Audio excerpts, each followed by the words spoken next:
Rapaz, Mário Quedes tá tocando na cacetada em Ruth Brasil.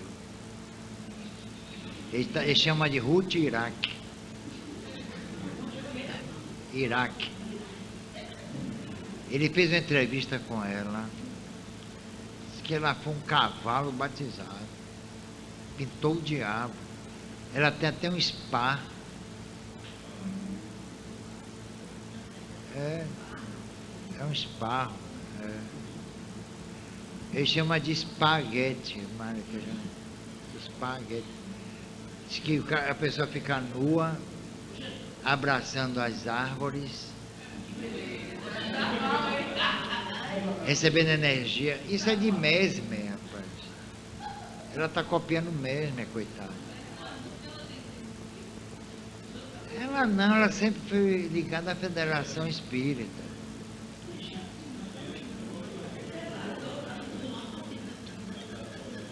E é obsidiadona. Eu conheço de perto. E mentira, sabe o quê? A gênio. Comigo ela se fez de besta, eu dei uma trancada naquela rodou.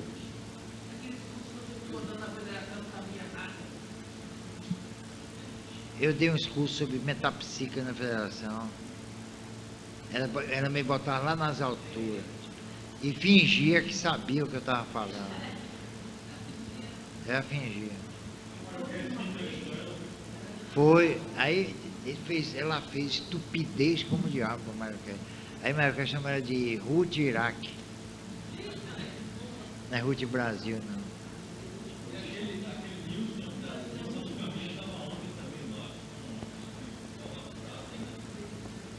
Ah, é.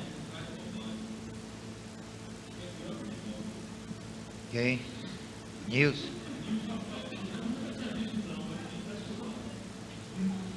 Foi. Você ficou impressionado ou decepcionado?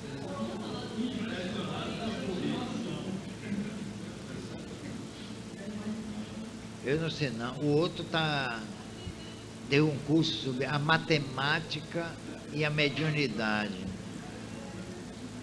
Foi Adenauer, né? Adenauer. Djalma, que é muito amigo dele, até foi lá em Cedrais, né? Caiu de pau mesmo. Djalma deu uma cacetada. Mas sabe o que? Esse pessoal, botam lá nas alturas, ele pensa que é gênio. Pronto, aí começa a falar besteira.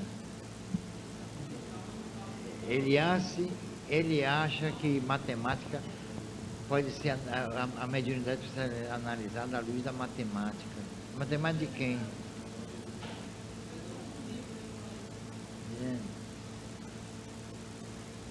Só se for. Nem os métodos euclidianos podem servir de base para estudar matemática. Pitagóricos nem falar. Então ficam falando besteira. E o povo, coitado, ignorante, medíocre, acha aquilo ali um gênio. Esse cara é um gênio, né?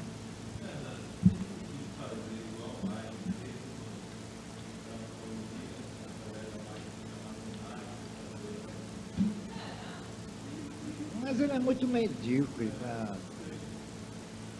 Desculpe, mas é medíocre. Eu conheço desde rapaz. Quando eu digo, olha, eu falo mal mesmo. Não tem negócio de... Agora falem mal de mim. Não fala mal de mim, eu também falo mal aqui. Pronto. É medíocre, pronto, acabou. Isso eu garanto. Uma pessoa de besteira, uma vez ele falou sobre aquele negócio de Eletra. Rapaz, aquele negócio de Édipo. Ele falou, aquele negócio assim, aquele memento, vou te contar, viu? Poxa, cara.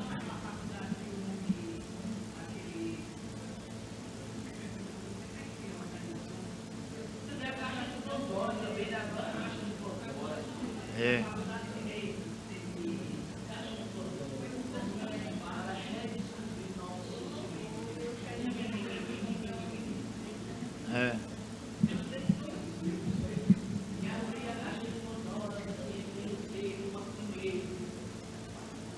é reconhecer o Deus que há em nós, né? O autoconhecimento. Que maluquice.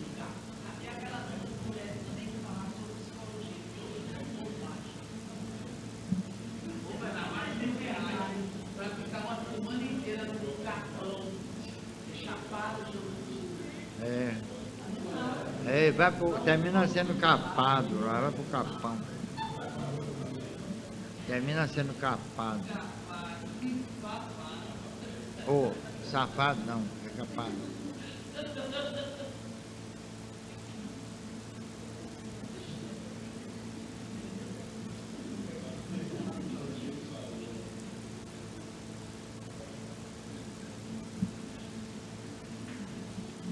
Bom, vambora estudar que é melhor, né não? Deixa esse povo pra lá, que ninguém tá estudando mesmo. Um monte de besteira, oh meu Deus do céu. Pessoal assim, Bernardo é muito presunçoso. Eu não sou presunçoso não, mas eu acho que a gente sente a asneira assim, não precisa nem ser inteligente demais. Agora, como esse povo não estuda, a maioria é dona de casa, né, que sai às vezes da universidade sem saber nada, aí falam uns termos assim, então, aí impressionam, né? As pessoas, puxa.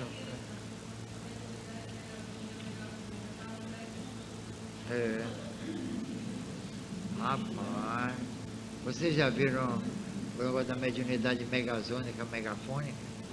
Tá à vontade, tô à vontade de. O livro tá lá em cima. Cadê? Orle? Cadê Orle? Ô Orle? Não, é só para dar vocês sentirem aí o drama. Pra gente distrair um pouquinho. Cadê Orle? Ô rapaz, já tá de plantão aí. Vem cá. Vá lá no salão. Você tem medo não?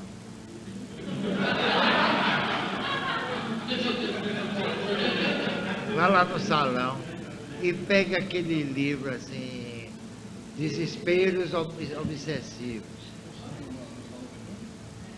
Não,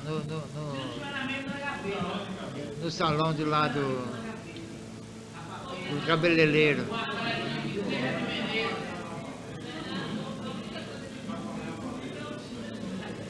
Desesperos Obsessivos. Hoje ele mora, sabe onde? Em Vila do Atlântico, e tem lá o anúncio, ele lê mão, eu sei que lá, carta, tarô. Nélio, o nome dele. O pai dele já abriu 2 centros. Oh, meu Deus do céu. Vamos ver aqui nosso amigo Herculano. Herculano, hein?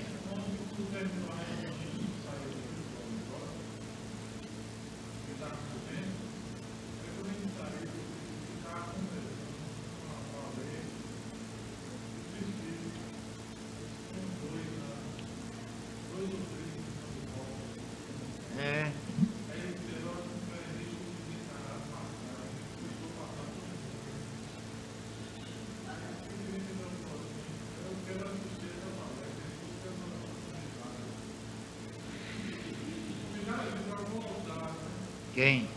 Trícia? Ah, sim. Eu não sei, ela desencarnava e voltava, né, não? Ela.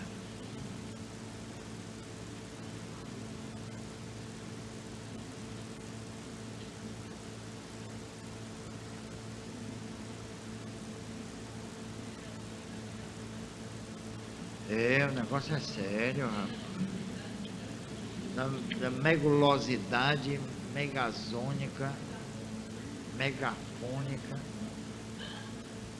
É fogo na canjica aí.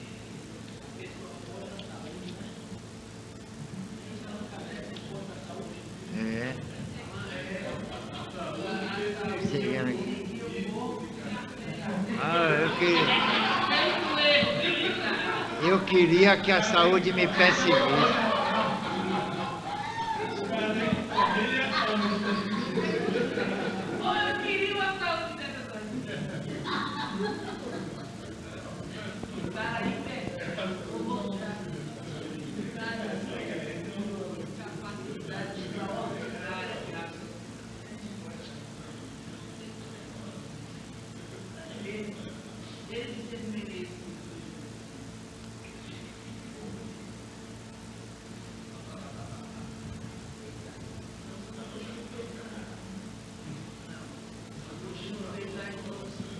Ah, tem aqui, é aqui.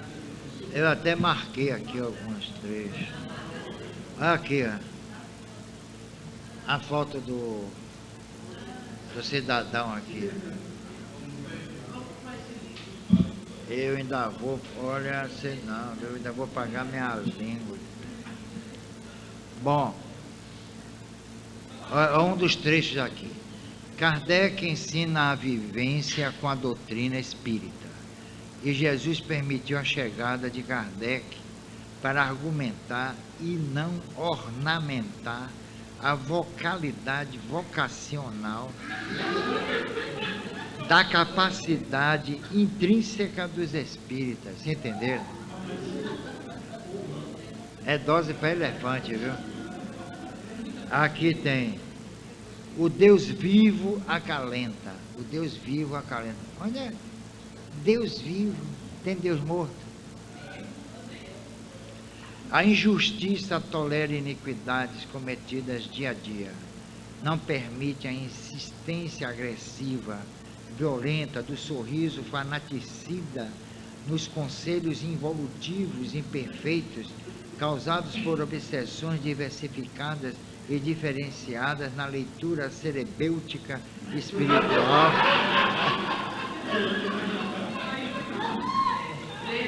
Rapaz, e diz aqui, ó, cerebêutica espiritual das condições necessárias à segurança direcionável mediúnica. Pô, o que o cara quis dizer? É cerebêutico mesmo, cara.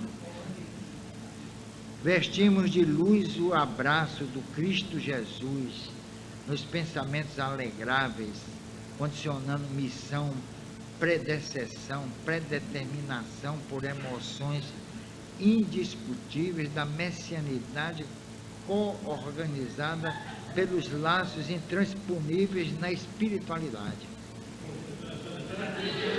Oh, rapaz, a coisa tá boa. Tem um negócio sério, hein?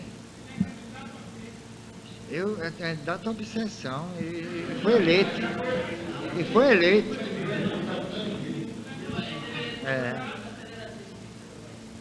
Olha, o maior dos maiores conferencistas, o Mestre Jesus, modificou, colocou parábolas, passagens, histórias, acontecimentos, expulsou legiões, milhares de obsessores loucos, através de milhares de homens e mulheres, expulsando com sua palavra, pela sua eletromagnanimidade essenciável do seu próprio espírito.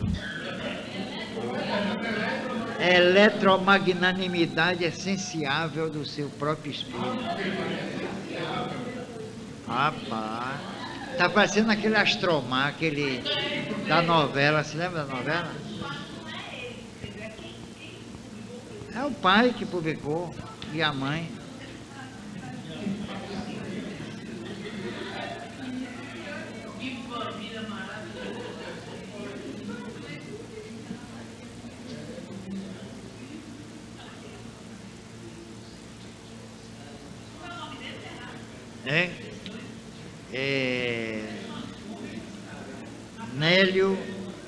Délio Pinheiro.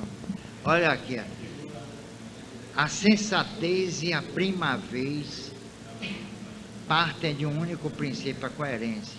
O homem tem a sua assertiva no momento adequado da sua diretiva.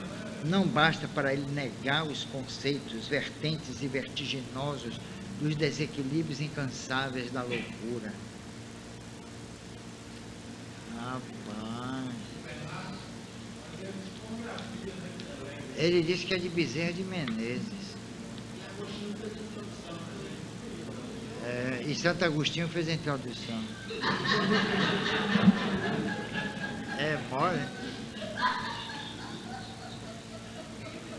Aqui, prefácio de Santo Agostinho, aqui. A introdução, Santo Agostinho.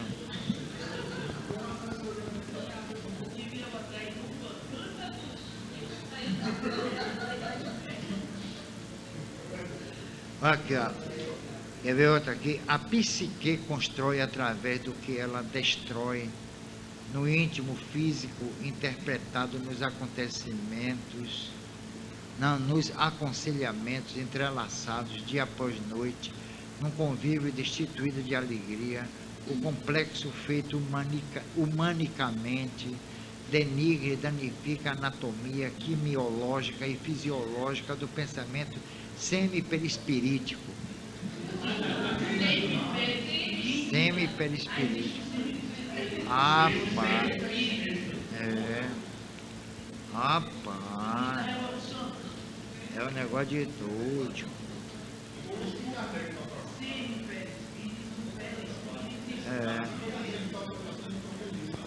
Aqui tem, sabe o quê? Aqui tem um glossário, aqui, ó. Abscesso.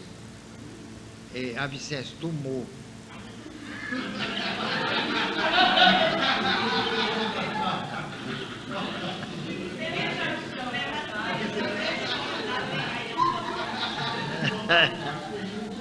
Brilhante. Absorto, concentrado em seus pensamentos. Agraçar, conseguir obter a graça. Olha, aleatrilogicidade, teor de alcatrão. Isso é que ele inventa os termos. Aqui, alcatrilogicidade, teor de alcatrão. Aqui, ó. Aqui. Alparcatas, sandália.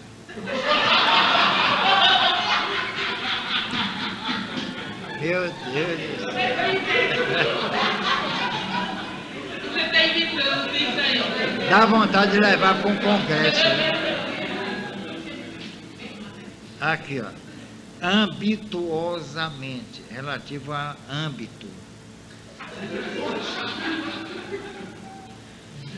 Amortinação, fobia da morte, suas consequências. Amortinação?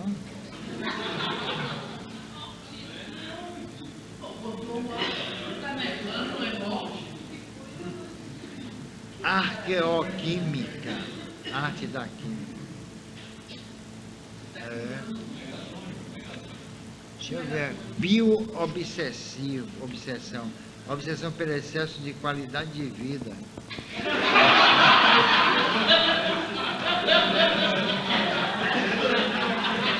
Olha uma coisa dessa.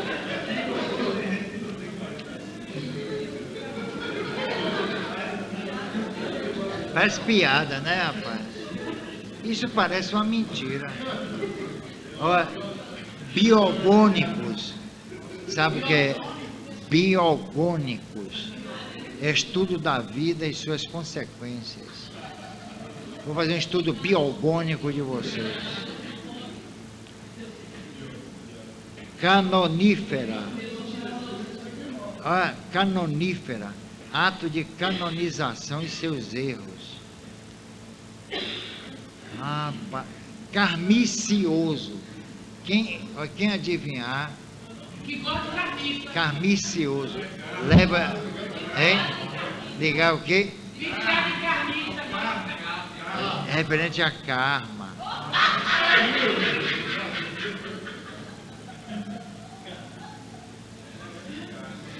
Rapaz.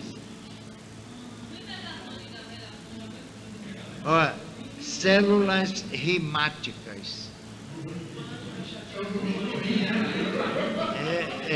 Sabe o que é? células rítmicas produtoras da fusão celuloide e responsáveis por uma nova concepção de células. A medicina dele é Rapaz.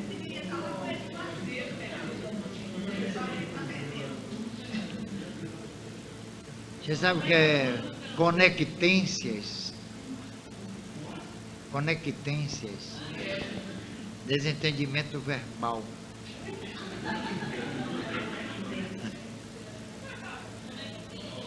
Rapaz.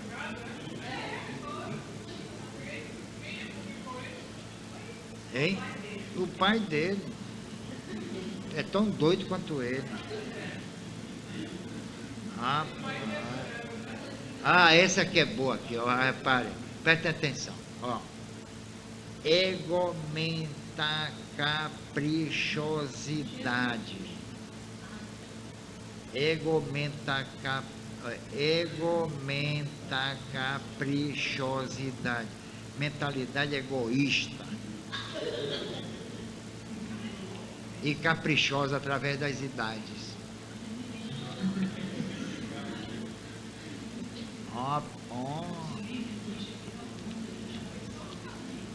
É um cara de. Esse cara é maluco mesmo, rapaz. É. Olha aqui, cada obsessor possui seu sucessor.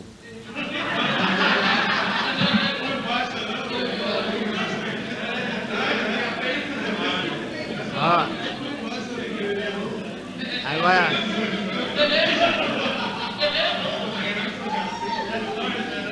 Agora presta atenção. Este substituto tem como responsabilidade dar continuidade obsessiva à psicose depreciadora dos alvéolos preponderantes. Pô, que diabo é alvéolos preponderantes? Poxa. Rapaz.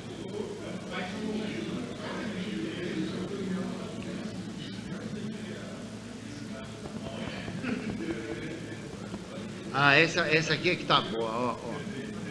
Pense, refletindo, amando, divulgando seu evangelho, codificado no interior de seu sentimento. Fazemos da transmutabilidade emocionável uma transmutação indignável, colocando acima dos ideais cristãos os ideais excessivos em vontades estabelecidas, pré-estabelecidas de anos pretéritos. Você entenderam?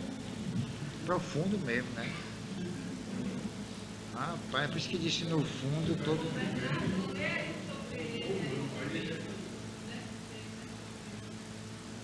Porque ele, mas é assim, ó, o hermafrodita, o médico, em suas intenções benéficas, decide e observa se o organismo possui a organometria feminina ou a organometria masculina para melhor discernir, desenvolver e optar pelo sexo preponderante, pelo sexo predominante deste espírito.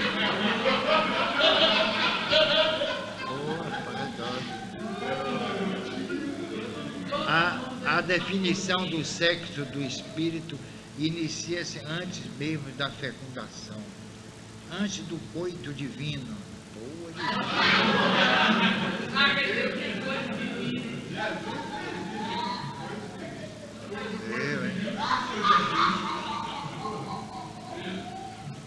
Rapaz. Mas assim, antes do coito divino, sexualizado na conjunção carnal matrimonial.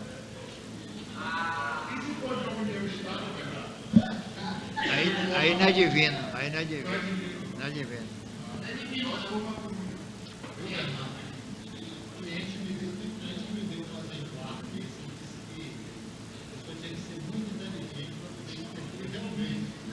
Boa.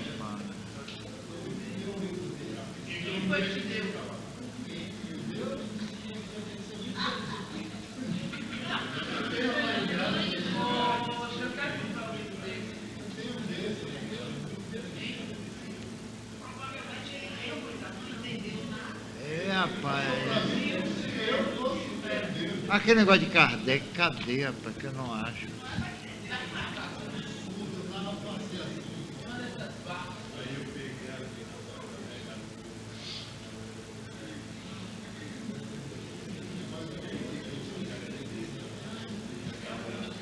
Rapaz, vou ler aqui pra gente sair dessa maluquice.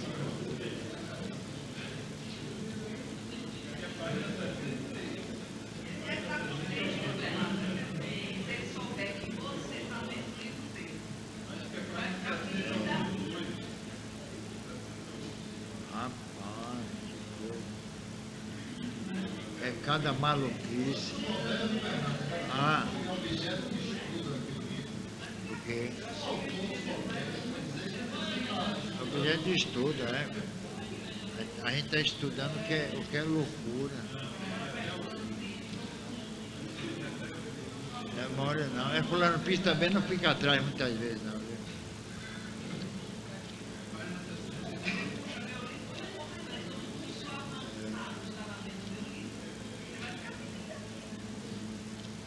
É mesmo.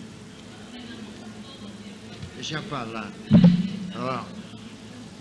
Bom, vamos ver hoje aqui um capítulo interessante de Herculano Pires, às vezes, também ele peca, às vezes, por dar demonstração de erudição. Ele quer ser erudito e termina pisando na bola, né?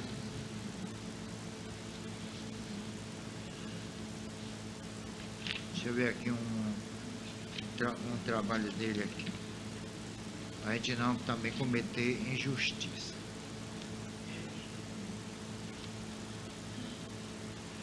A origem de Deus, a gente já viu.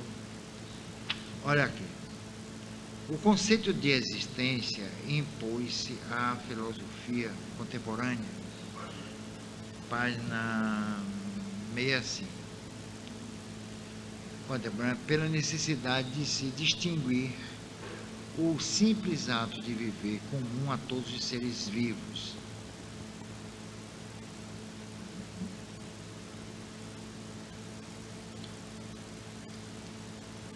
Eu acho que há uma redundância aqui. O simples ato de viver comum a todos os seres vivos. Todos os seres vivos vivem. Todos os seres mortos estão mortos.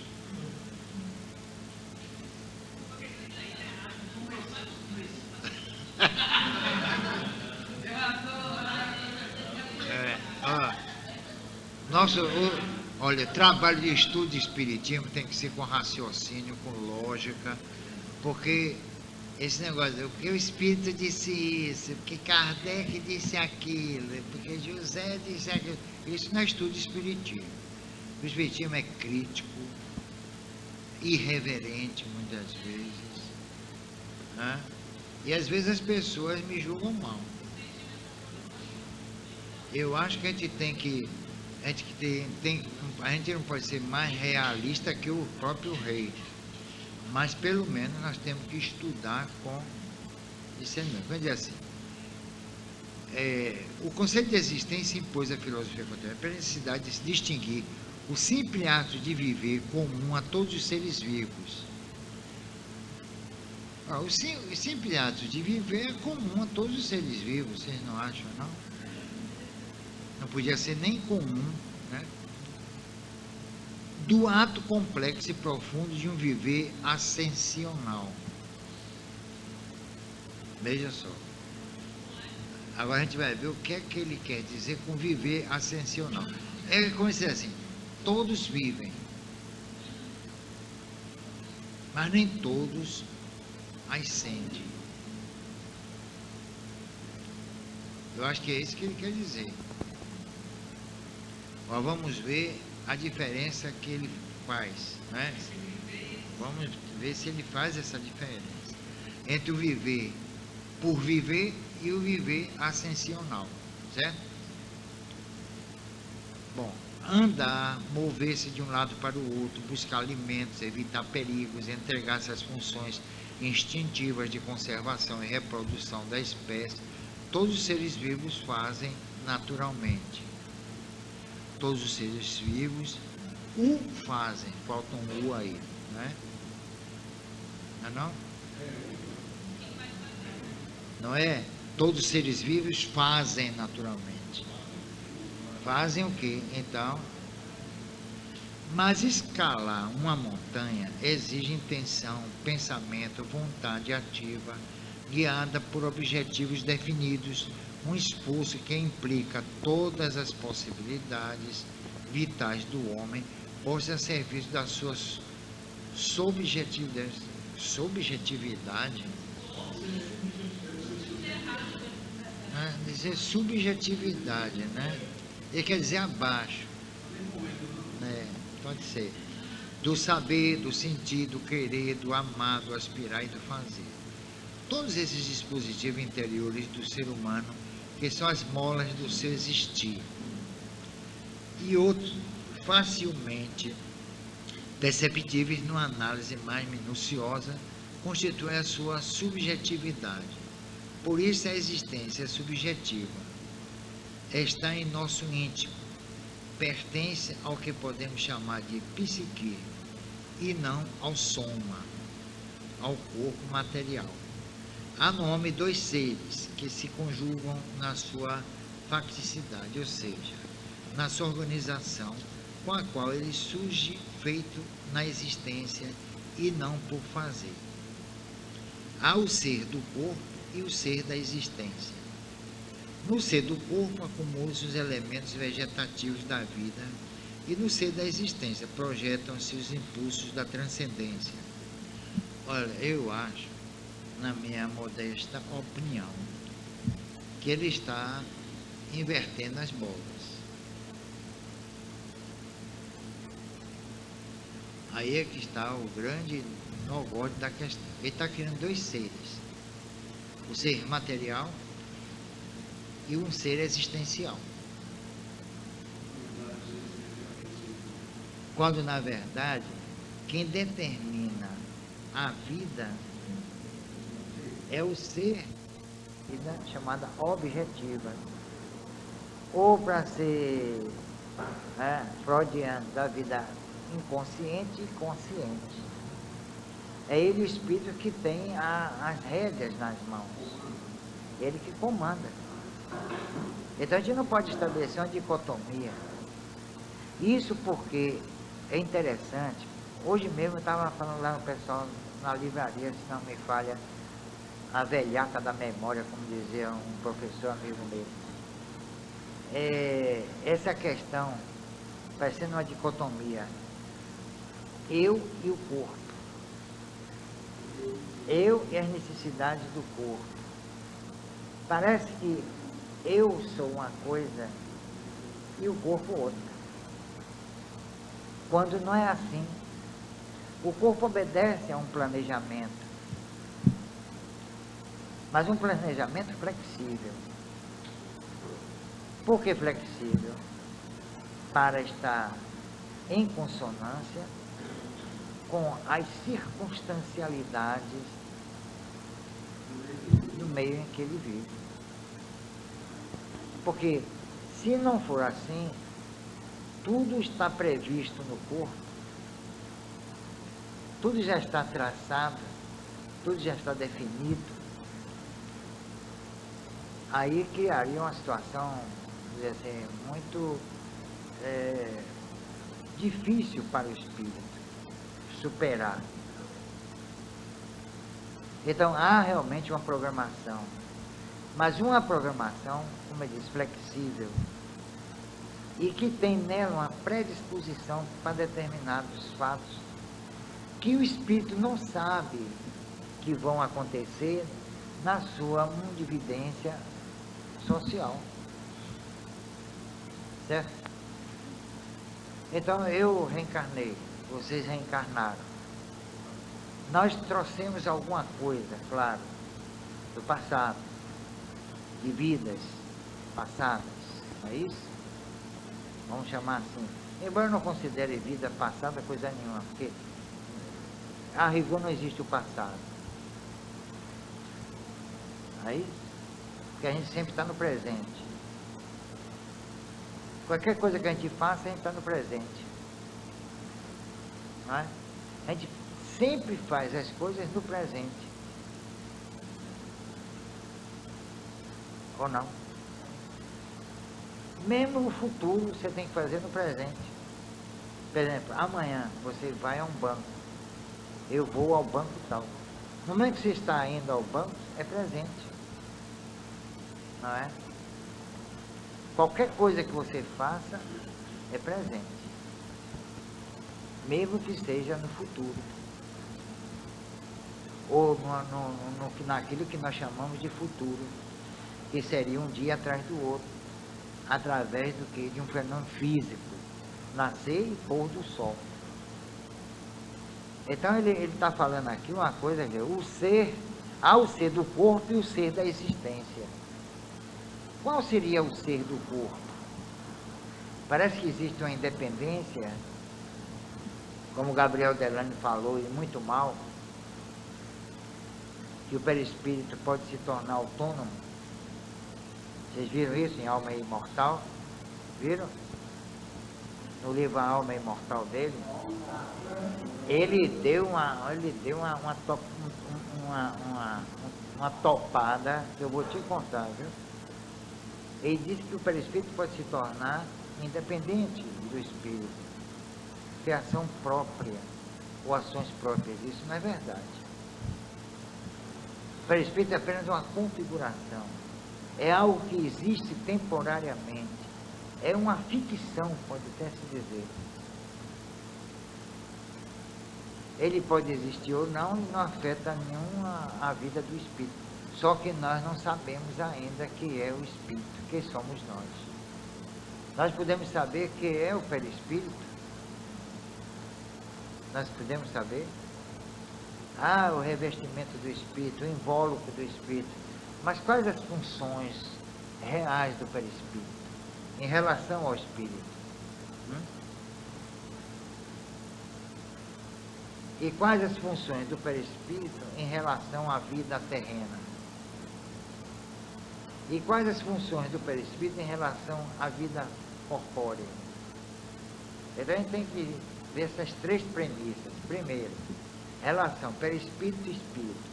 Relação perispírito, corpo físico. E a relação perispírito e vida social. Porque quando nós dormimos, nós saímos do corpo, certo? E aí, o que acontece? O perispírito escapa da vida social, escapa do mundo físico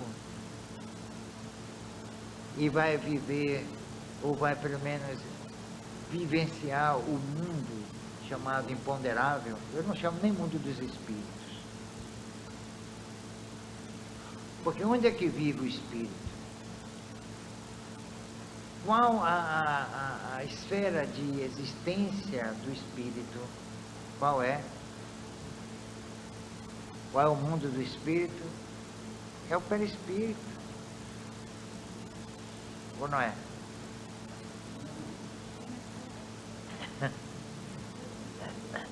Qual é o mundo do espírito? Se o perispírito é o invólucro do espírito, e se ele está ali, o mundo dele é aquilo ali, ou não é? Será que é uma espécie de escafandro? Ele está precisando daquele corpo, vamos dizer assim, entre aspas, para viver nessa dimensão fora do corpo físico. E o perispírito precisa do corpo físico para viver numa dimensão chamada corpórea. Quando o perispírito está vivendo no corpo físico a vida corpórea, onde está o espírito? O que é que ele está vivendo aí? Simultaneamente a vida perispiritual e a vida corpórea?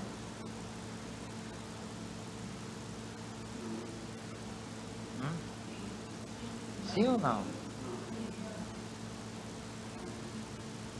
Ah, sim. Porque o corpo físico é também uma projeção do espírito. Por isso que Kardec disse que a mediunidade era orgânica. Porque ela se manifesta através do organismo, mas sua origem não é orgânica. A sua fonte é espiritual. Por isso que você não pode localizar no corpo físico qualquer tipo de mediunidade. Porque nele, corpo físico, não está a raiz da mediunidade, e sim no espírito. E a mediunidade será tão grosseira quanto o mundo em que o espírito estiver reencarnado. Então obedece às leis planetárias. Por quê?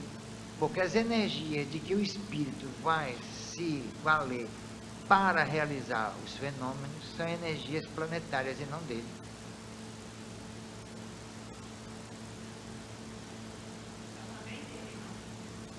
Não. Porque toda energia de que ele se valeu para construir o corpo físico e o perispírito são energias eminentemente planetárias. Ele se locupleta da energia do planeta, cria seus dois invólucros, e aí, para quê? É uma coisa, rapaz, inteligente. Porque um, ele vive aqui, o outro, ele vive acolá. E onde é o mundo e a dimensão dele? É por isso que André Luiz, como eu digo sempre, fez besteira. Dizer que ele saiu do corpo perispiritual para visitar a mãe, isso é imbecilidade completa. Por quê? Por que ele não descreveu o espírito, então? Foi seu André Luiz que foi ver a mãe?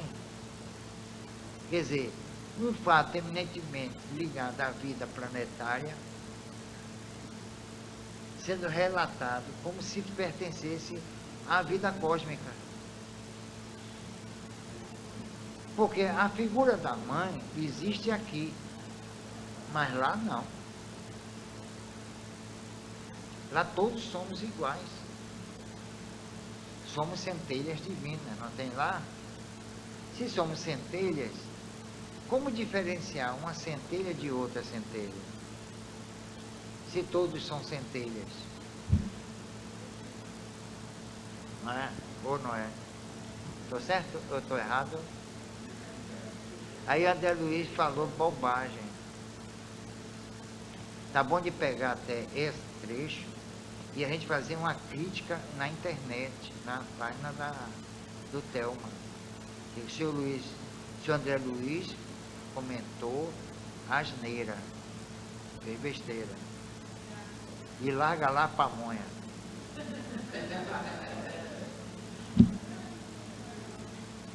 Eu sei que às vezes alguns espíritos aqui não gostam, mas a maioria concorda pelo seguinte, porque o espiritismo não pode estar à disposição em nível de interpretação de qualquer espírito, não. Não pode ser assim, não. É como eles querem, não. Então aqui já começa, aqui, ao ser do corpo e o ser da existência. No ser do corpo, acumulam-se os elementos vegetativos da vida. Vejam só. E no ser da existência, projetam-se os impulsos da transcendência. Aí vamos ver adiante. A ligação dos dois seres se faz por um sistema de ação e reação.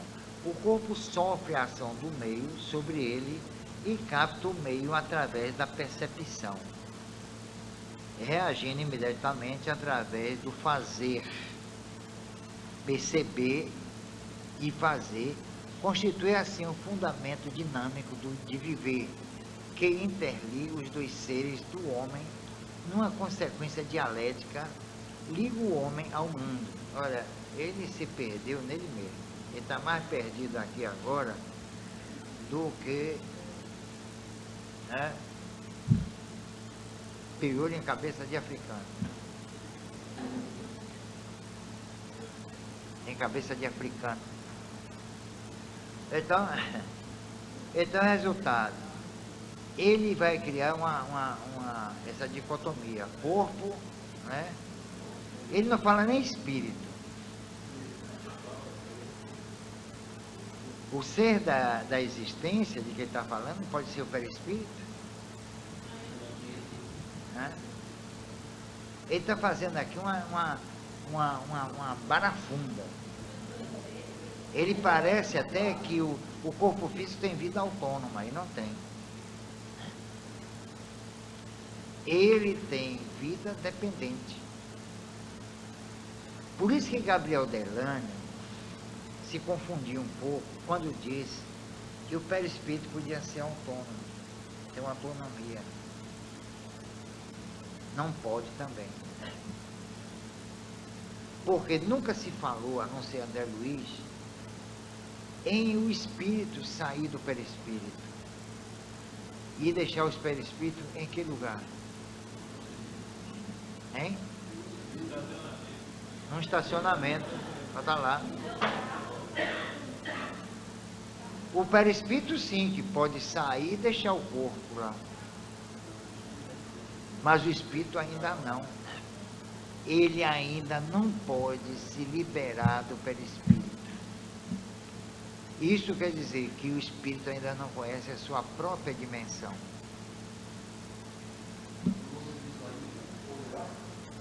Ele vai conhecer.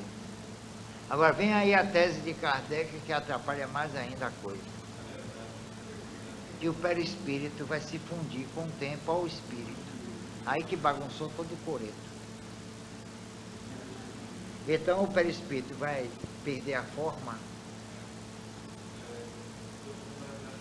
e todo mundo vai virar centelha. Hein? Ele é semimaterial pelo seguinte, por uma necessidade de sobrevivência até. Porque ele pode viver em ambos os planos, tanto no plano físico como no transito. Por ele é semimaterial. Ele é como se fosse um divisor. Ele pode viver na dimensão imponderável e pode viver na dimensão ponderável. Mas o espírito, não.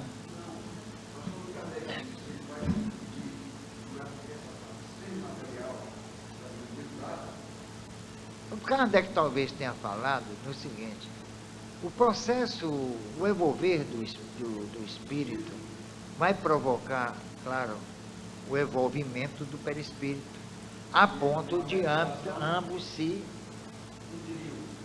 fundir. Quer dizer, o perispírito se transformar na quintessencialidade, não é? Como dizem por aí, e aí se transformar em espírito, ou se transformar em matéria que faz espírito, não é? Não está difícil de entender? É? Então o espírito é uma substância? Sim, mas é uma substância. Será que no próprio corpo físico também há o espírito? A ponto de o corpo físico também se transformar de tal maneira, através da evolução, que vá junto com o perispírito se fundir ao espírito? Ou, porque o corpo físico da época da caverna, vamos tomar da caverna, dos antropóides, vamos chamar, dos antropóides até hoje, houve uma evolução fantástica. Aí vem Emmanuel com outra maluquice.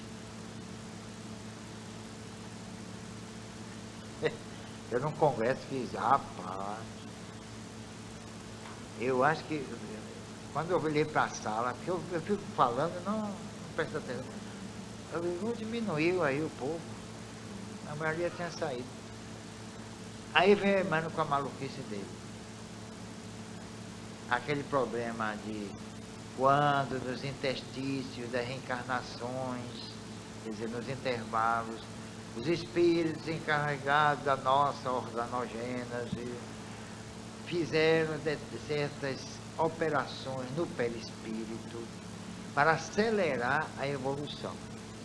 Então, Emmanuel, coitado, queria, primeiro, justificar onde estavam os elos perdidos.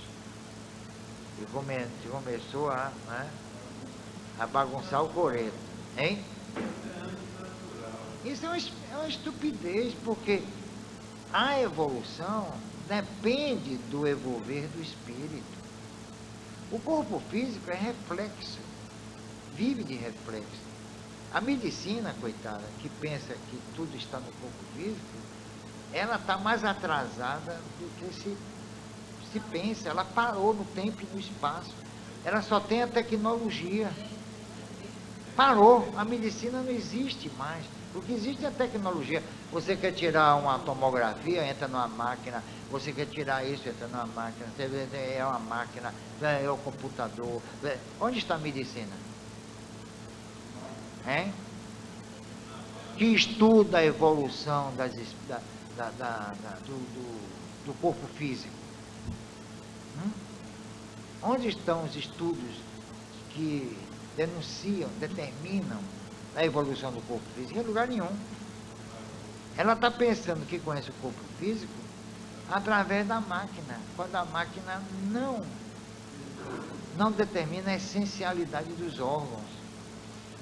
Ela pode tirar uma radiografia, uma tomografia, uma cintilografia, ela mostra o mecanismo, a parte visível, a parte objetiva do organismo, mas a sua essência não. A sua essência é espiritual, não pode ser captada por nenhuma geringonça. Então a medicina está atrasada.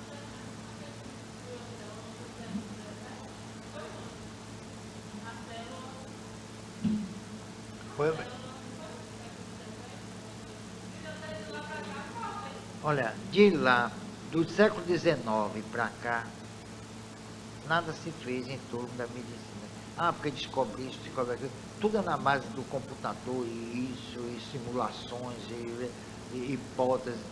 O corpo físico ainda é um ilustre desconhecido. Por quê? Porque a medicina não quer saber da sua origem. E quem vai determinar a origem do corpo físico não é a antropologia, ou paleantropologia. E a história do homem não está nos ossos, está no espírito. Então Emmanuel saiu com essa maluquice de que nos intervalos das reencarnações, esses gênios tutelares faziam operações no perispírito para acelerar a evolução. E aí? Diga.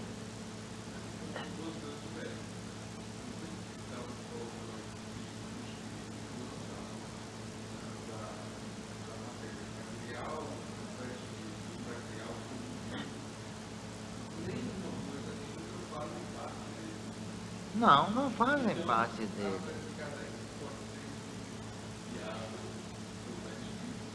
Se pode ser viável, pode. Aí é que está o grande nó da questão. Se o perispírito vai se fundir ao corpo, segundo Kardec, não sou eu não, se vai se fundir ao corpo, é porque ele vai chegar a uma situação de quintessencialidade ou de pureza, não é? Compatível com a energia do espírito, e vai se fundir, não é isso?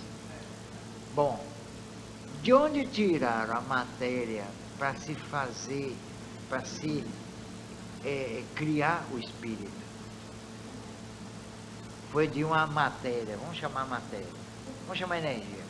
Foi de uma energia diferente da energia planetária, da nossa energia? Foi. Então, essa energia planetária de que se constitui o perispírito há de chegar a um ponto em que vai se transformar numa energia cósmica, de que pressupostamente teria sido utilizada para criar o espírito. Eis aí uma questão muito delicada. Será que o perispírito vai chegar a esse ponto? Então aí você vê uma coisa interessante. Há uma coisa interessante. Então não é o espírito que tem necessidade de evoluir, mas o perispírito. Mas principalmente, primordialmente o perispírito, para chegar ao nível do espírito. Então o espírito não precisa de evolução. Aí complicou tudo. E aí, como é que fica? Hein? E novamente, e para voltar? Ó, falam. Certo, mas acontece que em que ponto, então é o resultado. O estudo do espiritismo deve ser canalizado para o conhecimento do perispírito. Porque nunca vocês vão conhecer, nem nós, o espírito. Então a figura primordial do universo é o perispírito. Agora aí, pasmem, que é uma criação do espírito. Agora aí durma com barulho desse também.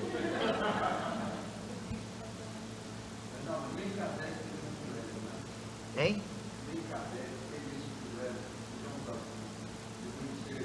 Não, nem ele, nem ninguém. Se o espírito está embutido, como que escondido dentro de um embora. Agora, em que momento da evolução ele construiu, elaborou esse perispírito?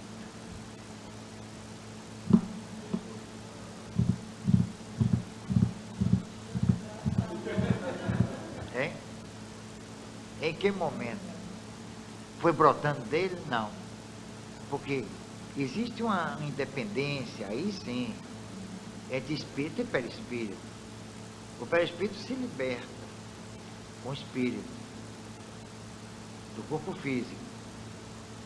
É indissociável.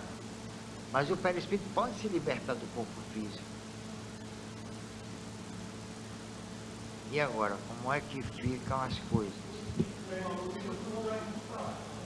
O espírito tem lá escrito no livro dos espíritos. A vida espírita, a vida terrena poderia existir ou não, e não atrapalharia a vida, a evolução espiritual. Então, outra questão também para ser discutida. Agora, o que eu gostaria de saber é se o espírito evolui, ou evolve, vamos dizer assim. Por enquanto, não. Só o perispírito.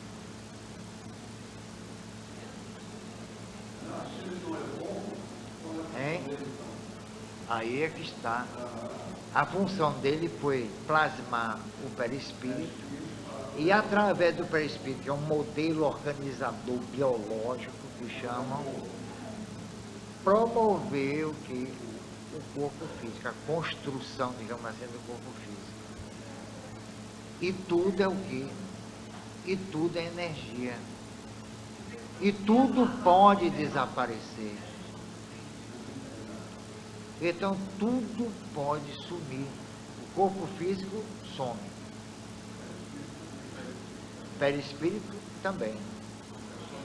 E o espírito? Então vamos ver o seguinte: se o perispírito se fundir ao espírito, onde vai ser a esfera de existência do espírito? Num mundo que nós chamamos espiritual, que não é. Porque se ele realmente pudesse viver aí sem o perispírito, ele viveria. Mas não vive. Aí André Luiz, para ser original,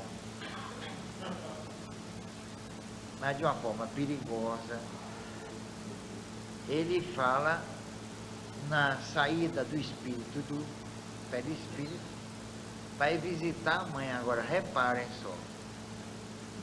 Veja que maluquice. Em que dimensão estava a mamãe? E sendo ela, mamãe, uma centelhinha divina, ia conhecer a centelhinha que ela um dia deu a luz do mundo físico. Hein?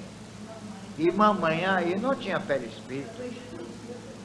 Porque se ele sair do perispírito para ver mamãe, ela já estava sem seu perispírito.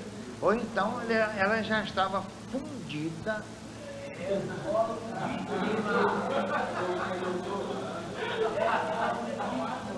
ao perispírito. Aí a questão ainda não explica. Que dimensão é essa? Aí é que os touros e os débeis mentais acham, ele é um espírito evoluidíssimo. Que é evoluído coisa nenhuma. Ele lançou, sabe o quê? Ele lançou uma loucura no mundo espírita, entre os espíritas. Ainda bem que eles não estudam. Ainda bem que os espíritas não pensam. Não pensam não. Porque se pensasse, ia dizer, olha, esse cara é um louco. É um débil mental. A loucura sobre um novo prisma, né? Então, onde é o mundo dos espíritos? Ele sabe e nunca disse a ninguém. Quer dizer, é o único mundo que sabe onde ficam os espíritos. E que ele, sendo uma centelha saindo do perispírito, vai ser reconhecida por outra centelha. Ah, meu filho ali, filhote, tudo bem? É assim? Seja bem-vindo aqui ao mundo das centelhas. O centelha existe aqui no Brasil, né? Tem centelha. Aliás, quem é centelha é porque não tem teto, né? É sem teto. Então, isso tudo leva ao quê? A confusão. Tanto que ele foi muito pequeno aqui, ó. Foi uma página e pouco. Cadê, meu Deus? Onde é que está o coisa? Então, resultado. Eu ainda estou no Deus dormir. Sim. Cadê? 65, né? A loucura de existir. Então ele diz aqui, essa ligação com o mundo se processa em termos de acomodação. O homem passa simplesmente a viver no mundo. Mas se ela se verifica em termos de projeção, o homem existe no mundo. A existência é um ato de afirmação do homem diante das duas realidades que lhe são dadas ao nascer. A sua facticidade e a sua facticidade no mundo. Ele quer ser filósofo. E como filósofo, ele quer filosofar. E quando se filosofa, lança farofa no ventilador.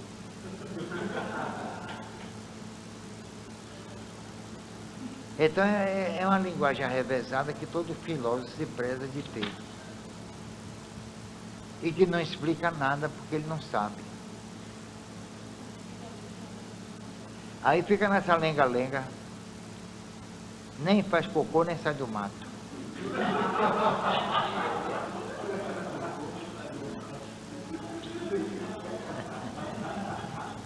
Entendeu? Tem outro ditado, pode tomar fresca. Se aparecer uma filha de Eva, olha, a existência é um ato de afirmação do homem diante das duas realidades que lhe são dadas ao nascer. Essa afirmação do homem diante de si mesmo e do mundo implica a sua decisão de aceitar o desafio do mundo para conquistá-lo, dominá-lo e superá-lo. Olha, você sabe que eu nunca tive a intenção nem de dominar o mundo, nem de conquistar o mundo e nem de superar o mundo. Deve ser outro homem que está falando aí. Do homem que existe apenas para a filosofia. Que a filosofia criou um homem, reparem só, a filosofia criou um homem, ou um ser, que não existe na Terra. É. Porque eu não quero conquistar o mundo, vocês querem? Vocês querem dominar o mundo? Vocês querem dominar o mundo? O que é o mundo para o filósofo? Hein? O mundo é o quê? É a sociedade? Que sociologicamente o mundo é a sociedade. E o que é dominar o mundo? Hein? Hein? Dependendo de quê?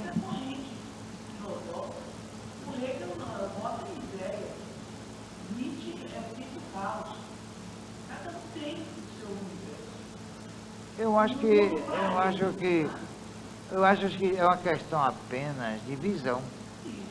É a visão que a pessoa teve do mundo, tem uma visão, porque todos os filósofos esbarraram num beco sem saída. Por quê? Porque eles chegaram à conclusão de que nada no mundo se justifica se não se levar em consideração a eternidade. Pronto. Repare que nós espíritas que pensamos, porque tem gente aí que